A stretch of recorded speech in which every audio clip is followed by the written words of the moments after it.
রাজ্যে বজ্রবিদ্যুৎ সহ বৃষ্টির দাপট চলছে এবং সপ্তাহে বৃষ্টির পরিমাণ বাড়বে এমনটাই জানাচ্ছে আলিপুর আবহাওয়া দপ্তর। আবহাওয়া দপ্তর সূত্রের খবর, উত্তর বাংলাদেশ অবস্থান করছে নিম্নচাপ, যা ধীর গতিতে পশ্চিমের দিকে এগোচ্ছে। আজ থেকে মঙ্গলবার পর্যন্ত বজ্রবিদ্যুৎ সহ বৃষ্টির সম্ভাবনা বলে জানাচ্ছে হাওয়া অফিস।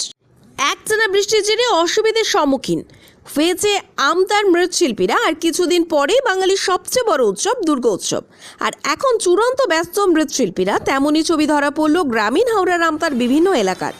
দেখতে থাকুন পুরো প্রতিবেদন।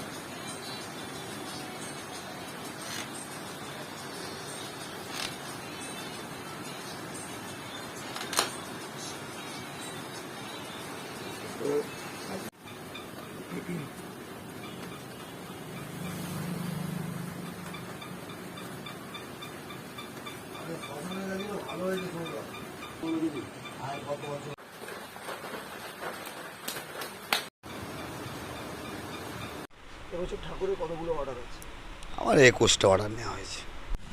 21টা ঠাকুরের অর্ডার দুর্গার।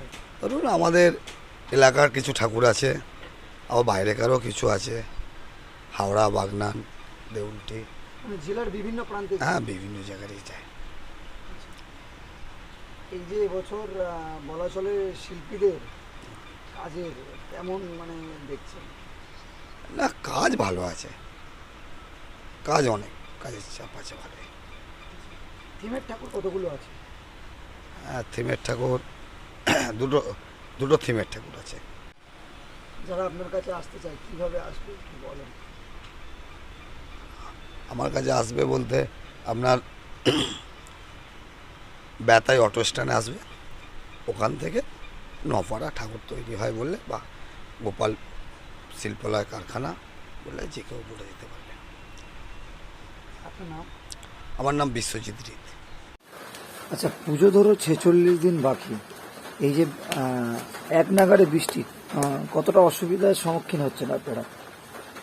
এক নাগারে বৃষ্টি হলে তো আমাদের অসুবিধা একটু হয়, কেন আমাদের ঠাকুর তৈরি প্রচুর প্রবলেম হয়। ওয়েদার হিসাবে আমাদের যে কাজ অনেক পিছিয়ে যায়, কাজ পিছিয়ে গেলেই আমাদের সব দিকে প্রবলেম হয়ে যায়।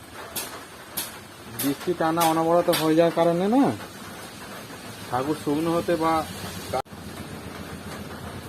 পুজো তো আর বেশি দিন বাকি নেই, এই কারণে আমাদেরকে অনেক কষ্ট করে ঠাকুর ফিনিশ করতে হচ্ছে।